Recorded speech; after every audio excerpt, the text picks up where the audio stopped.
My name is Victor Furman. Some call me The Voice. I've always been fascinated with human nature, spirituality, science, and the crossroads at which they meet.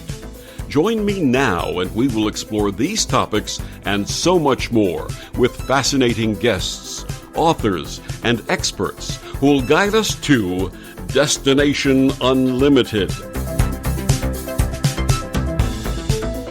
Imagine this scenario. You come from a long line of physicians. You follow the family tradition, study medicine, and practice for 20 years. But something is missing. Something does not feel right. Something does not feel good about what you are doing and the way you are doing it. You take a leave from your practice, a leap of faith, and venture out to find a different approach to healing those you are called to work with and ultimately healing yourself. My guest this week on Destination Unlimited, Sarah Bamford Seidelmann, actually lived this story. Sarah is a fourth-generation physician turned shamanic healer and life coach who enjoys deep shenanigans. She's a frequent blogger at Maria Shriver's site for Architects of Change and has led sold-out retreats combining surfing and shamanism in Hawaii and a sacred pachydermal pilgrimage to Thailand. She loves to help others find their feel-good so they can live courageously and enthusiastically. Her website is followyourfeelgood.com, and she joins me this week to discuss her book, Swimming with Elephants, My Unexpected Pilgrimage from Physician to Healer. Welcome to Destination Unlimited, Sarah Bamford Seidelmann. Good evening, Sarah. Thank you, Victor. Good evening to you. Thank you so much for joining us. So you have a very fascinating story. First of all, how many doctors were in your lineage, in your family? My grandfather, my great-grandfather, and my father. So I'm sort of the fourth one in line, at least that we know of. Before that, maybe, I don't know, but that's as much as we know. And did they have specialties? Were they general practitioners?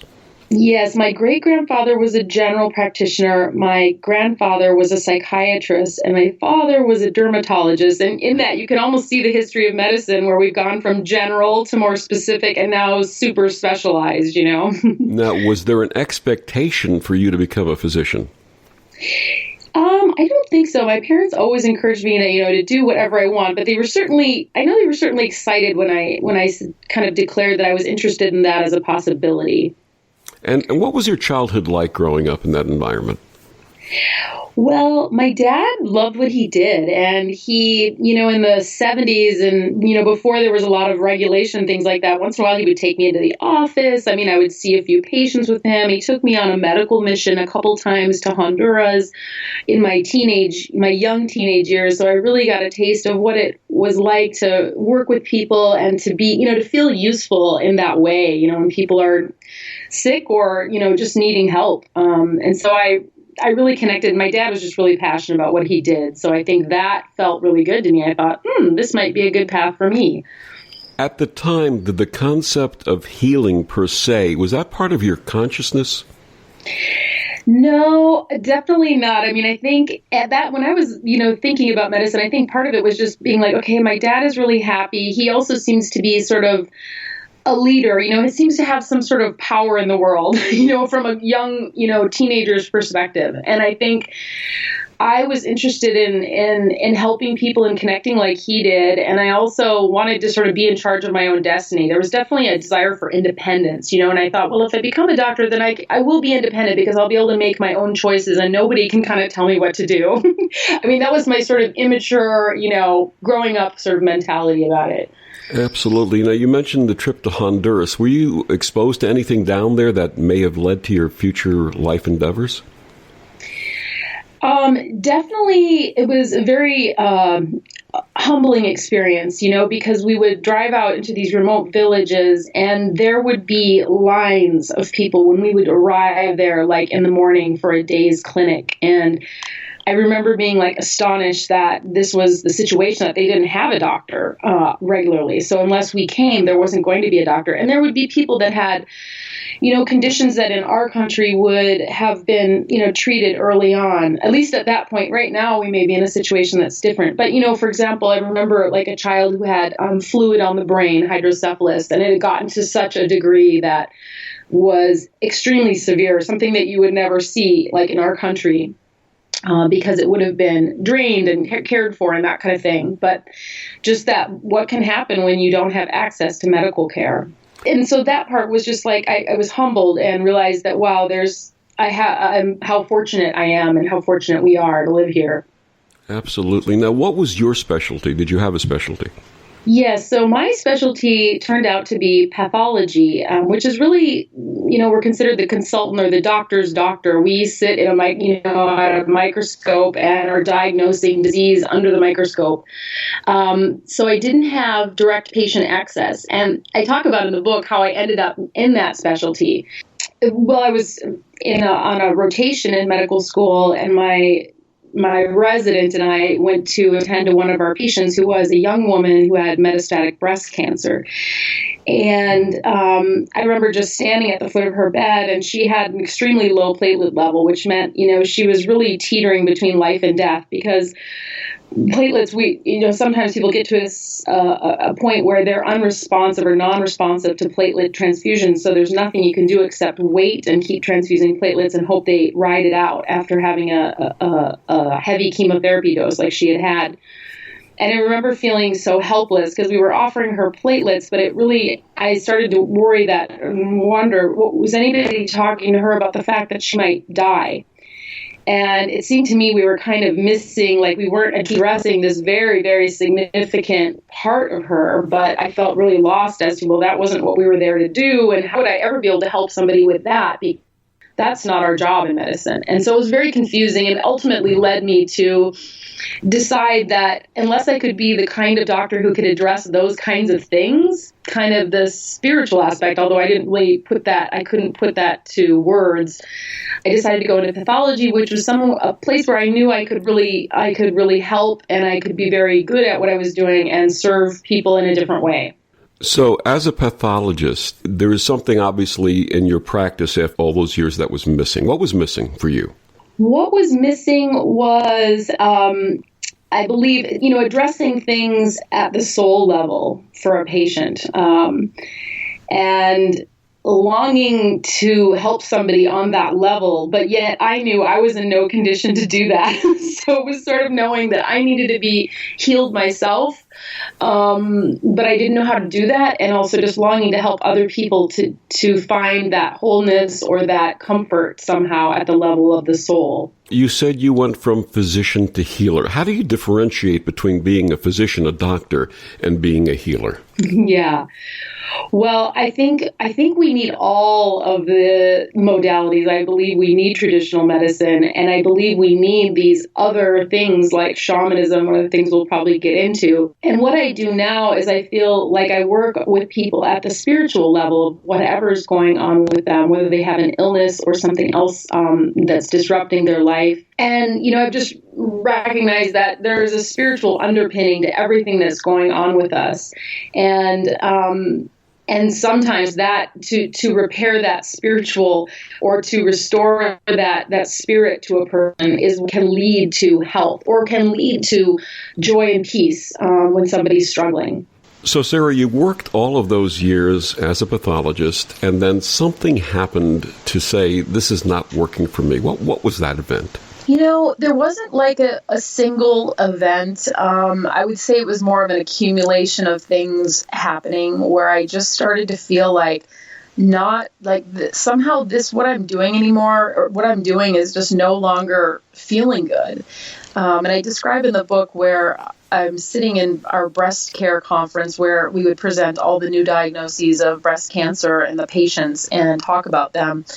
And I remember feeling like, I wonder if we what would happen if we devoted all this time to helping, I'll give an example. They were describing a patient who had no support. She had a husband who was, not supportive of bringing her to her care, was abusive. And I remember thinking, oh my gosh, what would have happened if we had somehow circled the wagons around this woman 20 years ago, 10 years ago, before she stepped into a relationship with this person? Would it have somehow impacted her health now? And I didn't know the answer to that question, but it started to make me wonder, what if we devoted this much energy and this much focus on figuring, helping people to have well-being, community, love, support, good food, all these things that really contribute to having a vital human. And so that was sort of when it started to bother me. I became less interested in all the details of the tumor, which was really my job, to be doing that work. And that was really hard, because as I became less interested in that and more interested in these other concepts like, well-being, it became hard to do my job. And, you don't want a pathologist who is disengaged while they're scanning your, 100,000 cells from your body looking for one or two malignant cells. You want that person to be very focused. So I realized I had a little problem. Like, I did not want anything, I didn't want anything bad to happen because of my shift that was going on inside of me. So in your mind, you were basically saying this science is wonderful, but we have to expand our approach to the patient. We have to look at them more holistically. Basically, yeah. And was this something that was sort of intuitive to you, or something that just sort of awakened in you?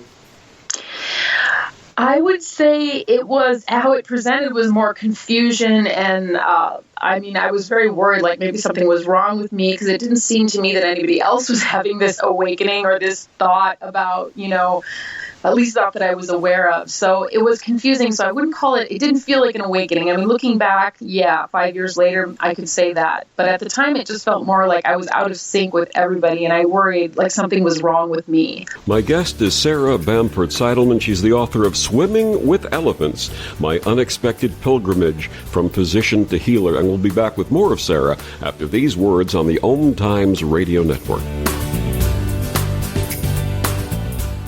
OMTimes Magazine is one of the leading online content providers of positivity, wellness, and personal empowerment. A philanthropic organization, their net proceeds are funneled to support worldwide charity initiatives via Humanity Healing International. Through their commitment to creating community and providing conscious content, they aspire to uplift humanity on a global scale. OMTimes, co-creating a more conscious lifestyle. Circle of Hearts Radio is a sanctuary on the airwaves. Join me, Grandmother Elia, in the circle on Sunday, 2 p.m. Eastern, as I share information to both enlighten and nourish your soul.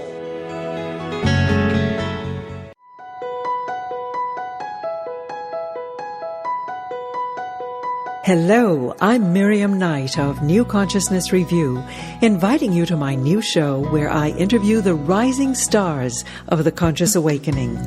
We'll explore the many faces of consciousness in action and intriguing perspectives on life, the universe, and everything in between. Join us each Wednesday at 2 p.m. Eastern on the Rising Stars Show. Listen, as a hiring manager, I've got to tell you, the best job candidate isn't always the typical candidate. Sometimes they're a grad of life.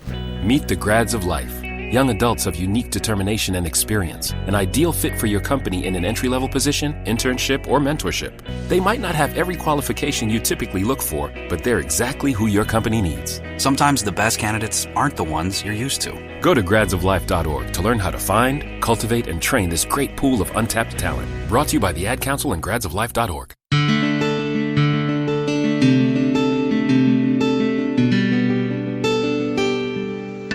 Back on Destination Unlimited, my guest this week, Sarah Bamford Seidelmann. She's the author of Swimming with Elephants, My Unexpected Pilgrimage from Physician to Healer. So, Sarah, you started to have these doubts, and you had this sense that something was missing, that things were not right, that you couldn't bring to your patients everything you wanted to bring, and then there was something missing for you in terms of healing. So what happened?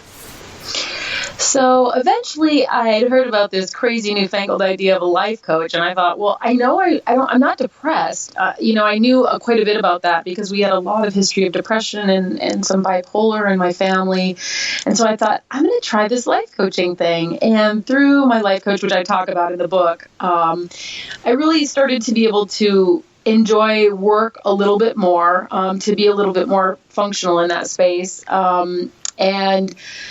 And then eventually I was able to be willing to give myself some time to explore other things. So I started at first I went like 80% and then I went 60% at work. So I had a little more time to read and to also be with our 4 kids, because by that point, my husband, who's also a physician, things were pretty bananas. We had 4 little kids, and so there was a lot of overwhelm going on, and that got alleviated a little bit by working a little bit less.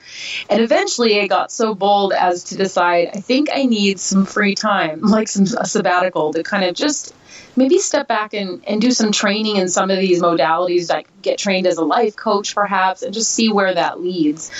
And so that dream sort of triggered my husband and I to decide to downsize or right-size our house. And I talk about that in the book. So we moved from this big, fancy, 6,000 square foot house that we had bought. I think one of the things we fell into was, that delayed gratification. And we thought, wow, if we get this big, beautiful house, then somehow we'll be happy. And of course, it was a big, beautiful house, but ultimately what we really realized is that we were longing for simplicity. So we downsized, and when we did that, I was able to take that sabbatical, which started out as 3 months. And after 3 months' time, I talk about in the book how so many wonderful things were happening. I called my section chair at the hospital and just said, what would you think about extending it for 3 more months? And he agreed that it was fine. They didn't, they were doing all right without me.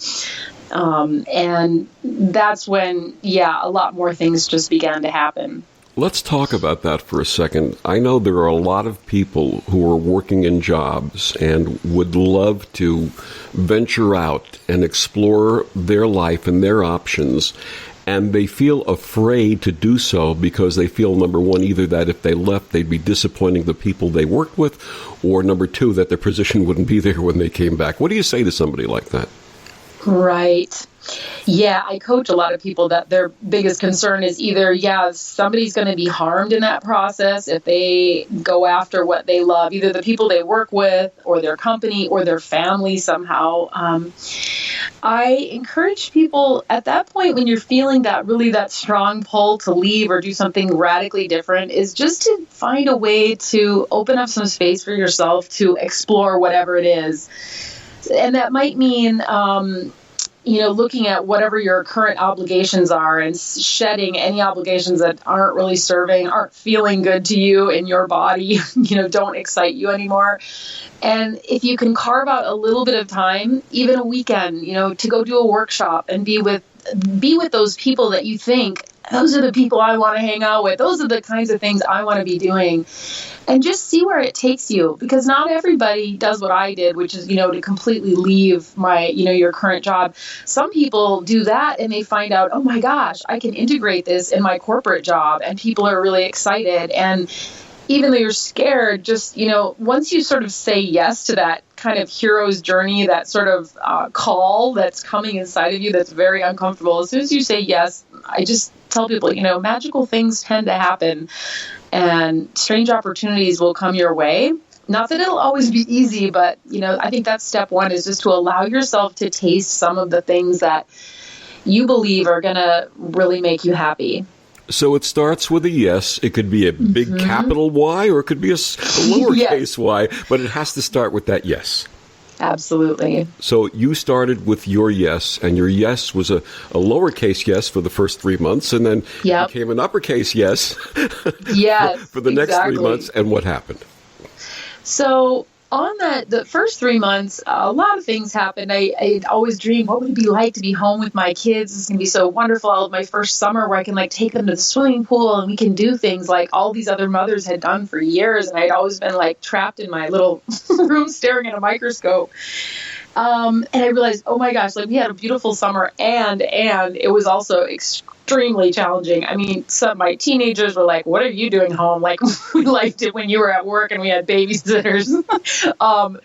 Lots of other things. It was harder than I thought. But that summer, I stumbled into a bookstore one day, and this book sort of, people talk about books falling off the shelf. This didn't exactly fall off the shelf, but it was next to a book I really loved, so I peeked at it. And it was Ted Andrews' book, Animal Wisdom. I think I'm getting the name wrong, but anyway, it was Ted Andrews' wonderful book. Animal Speak. And I thought, this is crazy. Like, what is this idea that animals might have messages for us? But I decided to buy it for some reason. And that night, I was on a vacation, so that night in the hotel, I started flipping through it, and I was like, whoa, this is interesting. And then I thought, I think I must be crazy. Like, I'm really going off the deep end. And, we had a lot of mental illness in my family. And there was a part of me that worried, like, that I was getting into some sort of magical thinking or some kind of strangeness. And it made me a little nervous. But that night, I don't know why, but I decided to go on Facebook and I just said, hey guys, if you ran into an animal today and you're wondering what the message might be, I have this little book and I'm wondering if I could just, if you want, I'll just put it in comments. And that night, Victor, was like 120 people commented. And I didn't have that many friends. I mean, I had a few, but I was like, wow, like apparently I'm not the only one who's curious about this. So it gave me a lot of food for thought. I thought, wow, maybe I'm not so strange. Maybe this is something more universal or something, I don't know. But it was so much fun, like reading everybody's responses. And so shortly thereafter, and on that sabbatical, I was also doing a coach training program with the marvelous Martha Beck, who I highly recommend if you're thinking about doing life coach training. But I decided to launch a podcast about animal spirits and kind of how animals, the messages of wild animals could change your life. And I did it for 2 years with another coach, and it just, that experience of people calling in and telling their incredible stories completely sort of proved to me that there is this other aspect of life that I had been missing out on and that I was completely unaware of. This sort of, we're marinating in this world full of messages and spirit, but I didn't know. One of the most incredible stories, I was just telling somebody this last night, this woman called in and she talked about how when she was a little girl, age 4, her mother was a drug addict and she was being raised by her grandmother, who was a pretty serious alcoholic. So life was not easy for her.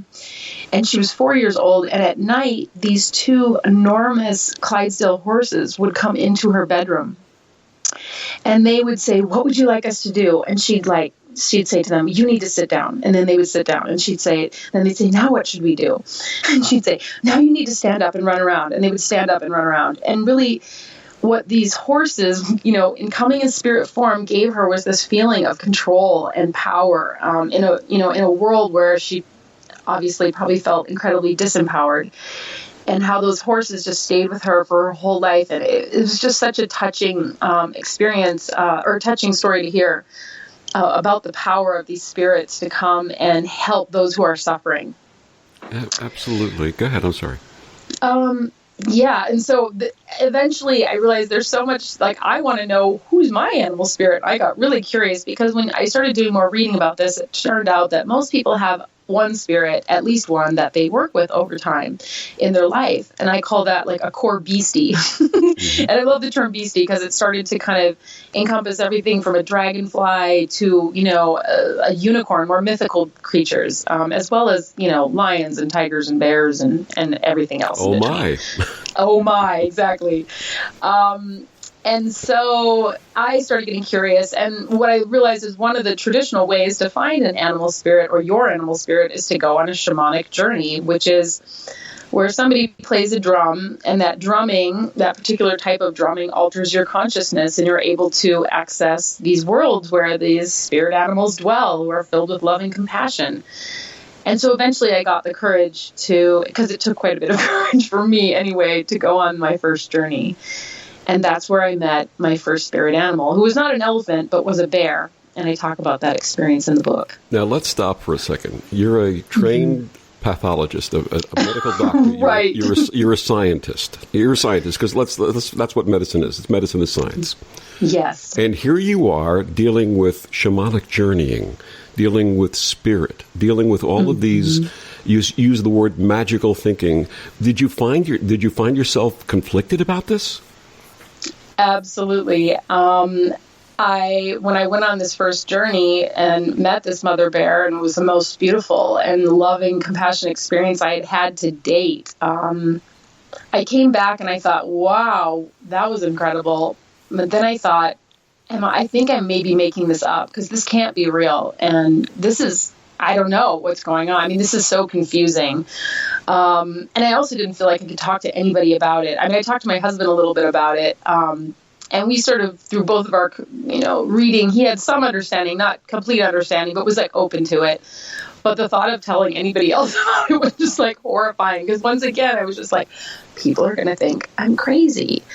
And eventually what I did was I kept returning to that bear on my own. I did it through a journey that was a recording that I found. And if somebody who's listening to this call is interested in discovering their spirit animal, they can go to my website and there's a recording there where I take you on a journey to go discover your core beastie or your spirit animal. But eventually I sought out a class because I was just so confused. Like, is this real or what is going on here? And is this okay? And, it was so comforting that I kept going back to her just to sort of hang out with her. But I was wondering, what is this all about? Let's hold that thought because we're going to have to take a little break. My guest, Sarah Bamford Seidelmann. She's the author of Swimming with Elephants, My Unexpected Pilgrimage from Physician to Healer. Sarah, please tell our listeners where they can get your book and find out more about your work. You can find the book at any of your independent bookstores. You can order it there, or you can find it online at Amazon, Barnes & Noble, Kindle, all those, the usual formats, the places where you can get books. And my website is followyourfeelgood.com.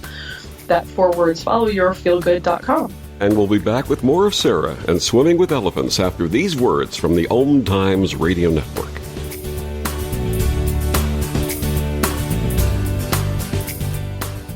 This is OTR-FM, part of the IOM Radio Network. Ascending Hearts is no ordinary dating site, but a spiritual dating site with a purpose, to link you with your soulmate.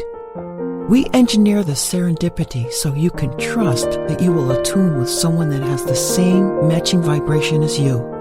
Ascending Hearts, the conscious dating site for the spiritually aware.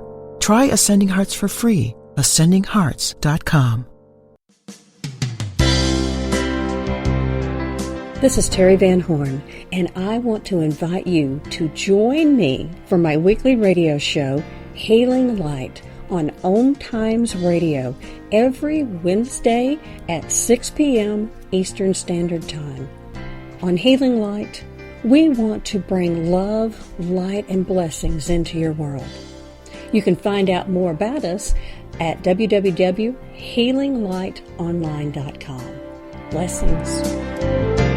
Not completing high school is more of a social thing than it was an academic thing. I came out in the 11th grade. Nobody was embracing you. The kids were cruel. It was very difficult to be gay. Even though all these years have passed, I still had that longing to have my diploma. The hard part was determining that I was going to do it, but I definitely didn't do it alone. At age 30, with the help of her mentor, Carissa finished her high school diploma. I have a mentor, Maria. She convinced me to continue my education and to finish what I started to get my diploma. Just never judges. She's a true role model.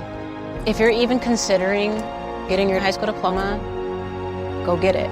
You can do it. No one gets a diploma alone.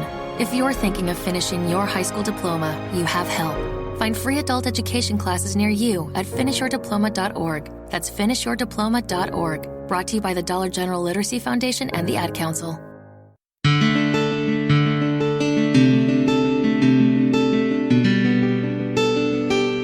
Back on Destination Unlimited, my guest this evening, Sarah Bamford Seidelmann. She's the author of Swimming with Elephants, My Unexpected Pilgrimage from Physician to Healer. So we were talking about your journey from hard science to soft science, to spirituality, your shamanic retreat into yourself, finding your spiritual animal, finding a bear, and you were talking about bringing her along with you, and what happened? So when I went to this class, it helped me to get some more understanding of what shamanism was and what it wasn't. And that was incredibly helpful to me. I didn't feel quite as alone. So for anybody out there who's maybe having an experience, I think, connecting with a community that is maybe going to be understanding and a teacher, somebody who can really guide you through these strange processes. Another thing that had happened that fall before I took the class was I had this kind of strange experience when I was out in the woods. I was sitting by this kind of by this marsh in the woods near our house, and the grass had started to blow, and it was kind of blowing back and forth, and it felt like that grass blowing was kind of talking to me. And once again, Gary, I was thinking, oh my gosh, does this mean the beginning of the end? Because I'd had, relatives where I knew some of the things that happened to them, as they went into a bipolar episode, for example, started to have strange perceptions of things that none of us could see or none of us could experience. And so I started to worry, but it also kind of excited me. I thought, there's something going on here. There's more to life and more to this experience than I was previously aware of. And again, I didn't really understand it, but I wanted to know more. So eventually when the 6 months ended, I struck a deal with my partners that I would just come in when they were, if they got busy, they could call me in and I could come and work. So I sort of became like a casual pathologist, if there is such a thing. So I would go in periodically for a day or two to work at the hospital. And what happened was, as I would, a month would roll by and they'd say, oh, we're busy. Can you come Thursday, Friday? I'd say, sure. I would go in and I would get to work. And as I started working at the microscope again, I think, oh my gosh, I was such a shock. I couldn't believe that I had done that work as long as I had, because it was so out of sync with the way I was feeling now. It just felt so wrong to be there. It was really tortuous. So that was kind of my knowing that this was not something that was going to be sustainable that I could return to. And that kind of scared me, but I also just realized it wasn't going to work. And I remember at one point putting out a prayer to the universe, if I'm not supposed to go back to this, show me the way, because my husband and I were we were relying on my income for mortgage payment and also to help with, sending kids to college, all that kind of stuff. It was the master plan. I was just supposed to keep working. And about a month later, after kind of making that prayer, that request, my husband got a raise in his salary, sort of unexpected, that was equivalent to my part-time salary, which was not, it wasn't a massive amount of money, but it was significant. And it was almost to the dollar. And I thought, that's so strange. We make this prayer, the universe answers. But then I, and felt really good at first. But then a couple weeks later, I thought, oh, I can't trust this. How I still should go back. And what I recognize is that within myself, I almost had this glass ceiling on how good I was willing to let my life get. Would I be willing to allow myself to explore this avenue that feels really good and it seems really promising, or not? Because the universe is... Yeah, I think your experience is really important for our listeners and your readers to understand. You were going through an inner turmoil and actually starting to second guess yourself. What did that feel like? Oh, it felt terrible. It just feels terrible, because what it meant was, if I was going to say yes to that voice that was saying, you can't trust this. You better be careful. You better be more careful. You better just, buckle under or knuckle under and go back to work. That's what everybody else is doing. And I looked around at the other doctors that I was working with, who are all amazing, incredible, awesome people. And I thought, well, none of them is I need a sabbatical, or, I need to look into something like healing, or they weren't deviating. They seemed so sure of themselves and that this was their life career. And so I questioned a lot. And that's where it was really helpful to have the support of, for example, my mother bear. And about this point, when things were really getting tough and I was questioning myself a lot, this elephant showed up, Alice, who I talk about in the book, and she was a spirit elephant.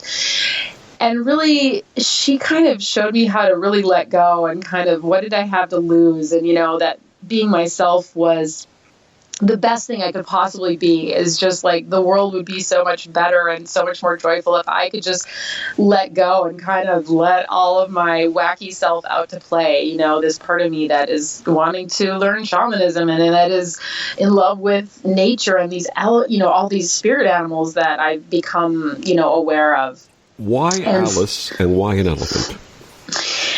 Well, I guess that's part of the great mystery. It's really interesting, though. In the book, I talk about how, so I met Alice, let's say in 2011. About 3 or 4 years before that, when I was really miserable at work, I started to decoupage, which maybe the listeners know, gluing images onto glass. And I was obsessed with it. And I would do it in my free time, even though I had no free time. But one of the images, there were a lot of animals that I was gluing onto glass. And that was very confusing and a very difficult phase because I had no idea why I was doing it, but I could not stop. It was an obsessional kind of activity. And one of the beasties that I was gluing onto glass was this beautiful Asian elephant. And it was almost as if Alice had been there all along, but I wasn't conscious of who she was until she appeared in this shamanic journey.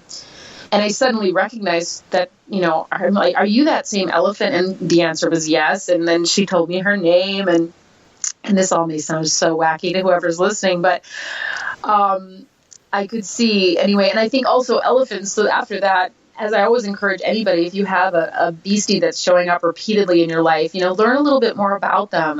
Watch a PBS special about them. Watch, stories about them on YouTube. And as I learned more and more about elephants, I just became completely enamored with their enthusiasm and their emotions and their deep devotion to each other. They have this deep soulfulness, and I think and this patience and this, compassion for each other. And so Alice became a huge teacher for me in that realm. And I had a lot of room to grow in those areas. I was pretty unhappy, pretty cranky, pretty cynical in some ways when I took that sabbatical. And really, Alice helped me to understand a lot. And elephants in general just taught me a lot about who I was. Another story I tell in the book is a friend of mine and I, which was one of the amazing things that happened on that sabbatical, is I got invited to South Africa to negotiate a bride price with a friend, which that doesn't happen every day, right? This is what happens when you say yes to your hero's journey.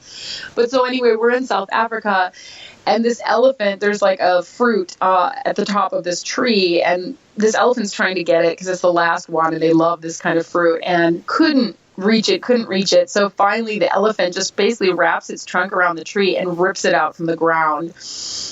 And in this moment, and then he gets the fruit, of course. And in this moment, I realized, oh my gosh, the elephant's process is a little messy and sometimes maybe even we might say destructive. But in the end, this elephant got what he wanted, which was this marula fruit.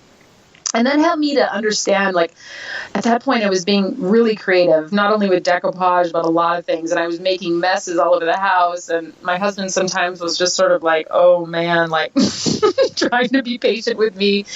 And it just made it okay for me to have this messy creative process, knowing that, yeah, I needed to clean up after myself, but this was just the way it was. If I was going to get where I wanted to go, I was going to have to kind of make some messes. It's fascinating to me that you were doing the decoupage and you were putting on these images that you really didn't understand why you were doing it. And back in the late 70s, 80s, and 90s, us older folks used to call that treasure mapping, where you consciously would put images on to a background, a piece of oak tag or a piece of glass of things that you want to manifest for yourself in your life. But you were doing it naturally. It's so funny. Yeah, like vision boarding almost. Vision boarding, treasure mapping, yeah, absolutely. Right, yeah. And it was so unconscious. I just thought, well, I'm making a beautiful tray now covered with sea creatures. I have no idea why I'm doing this. I think it's kind of pretty. And I went through the process of trying to sell them other people. And that was such the wrong direction. And I always tell people, when you go on your hero's journey, there's going to be moments where it just feels like utter failure. I remember returning home from a big city and I had sold a few of the things, but ultimately I just felt so downtrodden. People didn't understand what I was trying to do with these trays. And it felt like this is the wrong way. You're not meant to sell these. And, So eventually I did stop making that. But basically now looking back, I feel like those were the animal spirits trying to come to me in the only way they really could. Because if they'd showed up as spirits, I mean, I probably would have had a psychotic break. And maybe that's what happens to some people. I talk about that too, that one of the things that shamanism gave me such a gift is that to understand the idea that in shamanism, we say, like, when somebody, has a nervous breakdown, that person is undergoing an initiation. And if we can circle the wagons around them and give them love and support, and that person wants to become well again, that oftentimes they will be given a gift that they can then share with the community. And this was such a radical idea, but it helped me so much because also going through the book, I talk about during that time, my mother and my sister are both going through bipolar crises. And suddenly I have a new way to look at those. Not that, oh no, this is horrible, this is doomed, mental illness is awful, it's a chronic condition, it's just going to ruin people's lives, which is kind of the viewpoint that, the worst case scenario viewpoint I think that our society holds. I suddenly saw them in a new light, that they were being initiated, and if we could love them, we could, stand by them, and they wanted to get well, that, maybe something miraculous could result from this.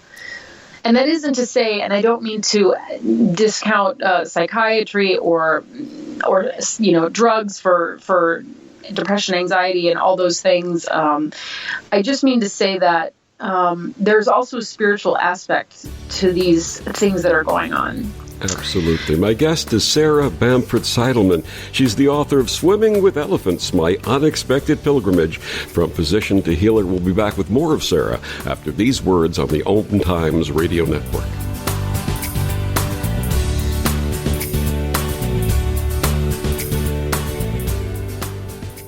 Humanity Healing International is a small nonprofit with a big dream. Since 2007, HHI has been working tirelessly to bring help to communities with little or no hope. Our projects are not broad mandates, nor are they overnight solutions, but they bring the reassurance that no one is alone and that someone cares. To learn more, please visit humanityhealing.org. Humanity Healing is where your heart is. Change and growth are part of natural life, and also part of your spiritual life. Everyone needs support and guidance, especially during life passages. Upgrade yourself with the OMTimes Experts program. With OMTimes Experts, you have access to the best intuitive coaches, spiritual teachers, counselors, astrologists, and oracles. Our team was carefully selected so you can trust. Find out more at experts.omtimes.com. Hi, this is Sylvia Henderson, intuitive life coach and energy healer. Are you ready to elevate and rise way above your normal? Be sure to listen to my show, Intuitive Transformations, on OMTimes Radio, Sunday evenings at 9 p.m. Eastern. Get the inspiration you need to transform your life.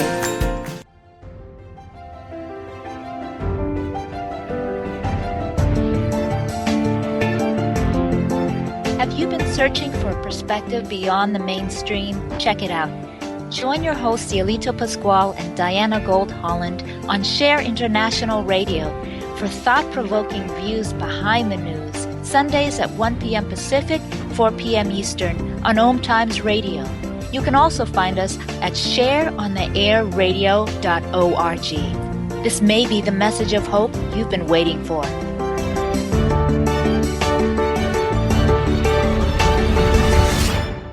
Hi, this is Bill Maher. I can find humor in almost anything, but one thing I never laugh about is cruelty to animals. If you don't get the joke either, write People for the Ethical Treatment of Animals, 501 Front Street, Norfolk, Virginia, 23510. You're not wired to have a response to this sound. You're neutral to it, and you can hear it repeatedly without feeling anything. But when we introduce a new stimulus, save the food, we've achieved pulling a natural or inborn response from you. Save the food, because 40% of all food in the US never gets eaten. Save the food. Cook it, store it, share it. Just don't waste it. For tips and recipes, visit savethefood.com. Brought to you by NRDC and the Ad Council.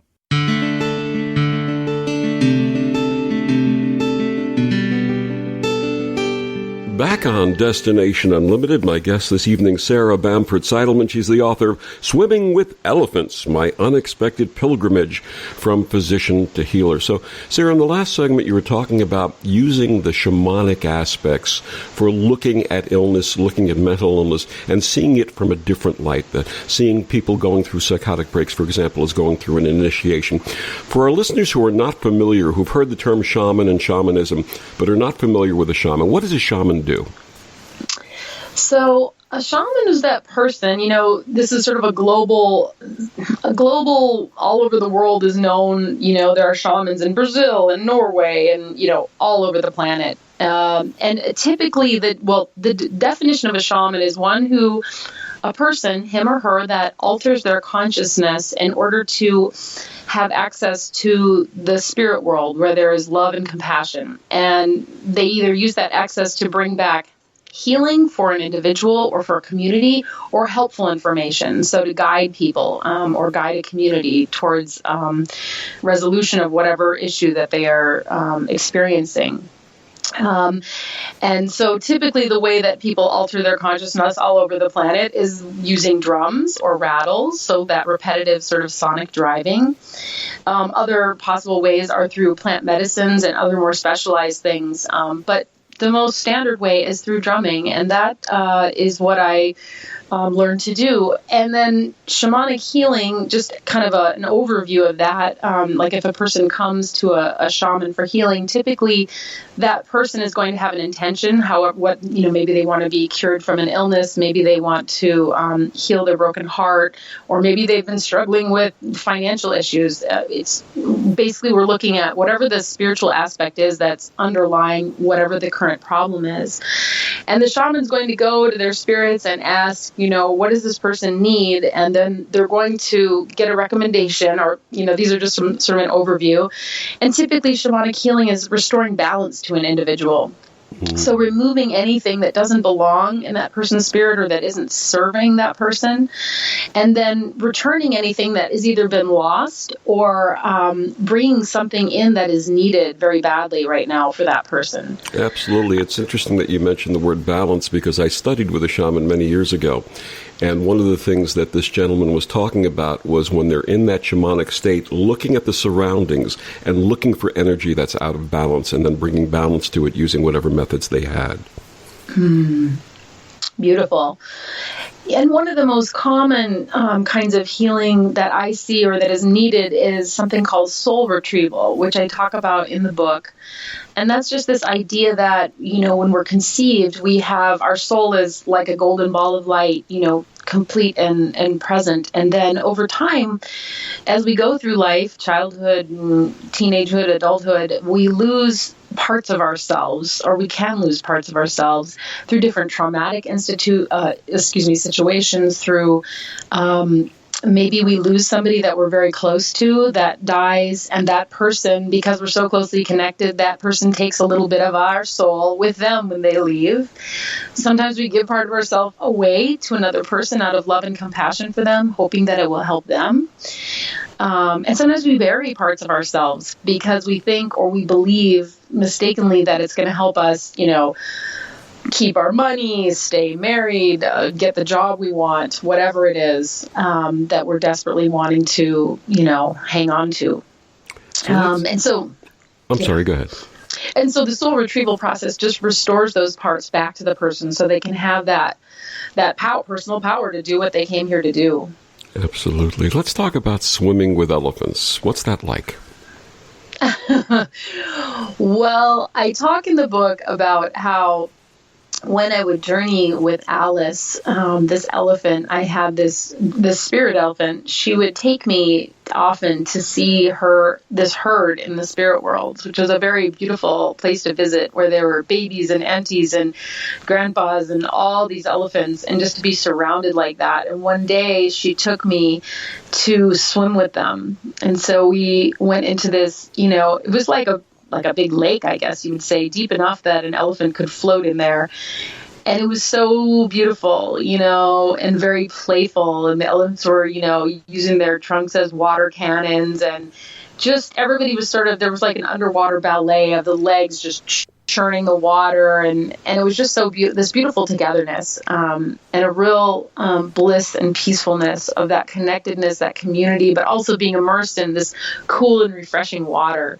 And that experience is, sort of typical of, shamanic experiences where we are shown through the spirits how, what it looks like to be content, what it looks like to be peaceful. And it's our job really to go and try to figure out, how can I create that in my life here back on Earth, to find that feeling again, or to do something like maybe it's throwing a potluck, or, calling all your friends and saying, let's go to the beach today, and frolicking a little bit and being playful like that and being loving like that. What is there about the soul of the elephant that makes them so special? That is a mystery. That's a good question. I don't know the answer to that, and I suspect if we all might have different answers to that. But from my point of view, I think there's a wisdom that they have in themselves, and I think there's this, gosh, it's just so hard to put words to it, but there's a wisdom there that is something that we can learn from, and there's a communication and a sensitivity that they have that humans don't have.